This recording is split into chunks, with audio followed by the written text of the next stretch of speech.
بسم اللہ الرحمن الرحیم۔ بارش کے فرشتے کی حضرت ابراہیم علیہ السلام کے لیے دعا۔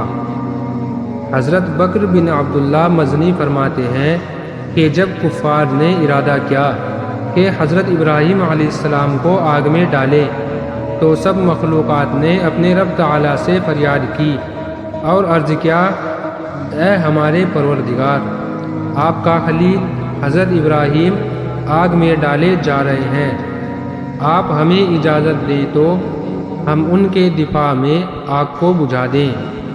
تو اللہ تعالیٰ نے جواب میں فرمایا، وہ میرا دوست ہے، اس کے علاوہ روئے زمین پر میرا کوئی دوست نہیں، میں اس کا خدا ہوں، میرے سوا اس کا کوئی خدا نہیں۔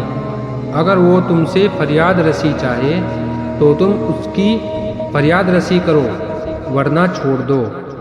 فرمایا کہ فرشتہ بارش بھی حاضر ہوئے اور عرض کیا، اے رب، آپ کا دوست آگ میں ڈالا جا رہا ہے، آپ مجھے اجازت عنایت فرمائیں تو میں بارش کے ایک قطرے سے ان دشمنان ابراہیم کی آگ بجھا ڈالوں۔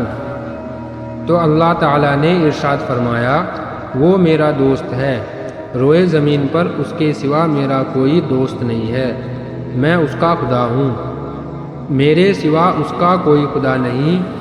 ہاں، اگر وہ تم سے فریاد رسی چاہے تو ان کی فریاد رسی کرو، ورنہ چھوڑ دو۔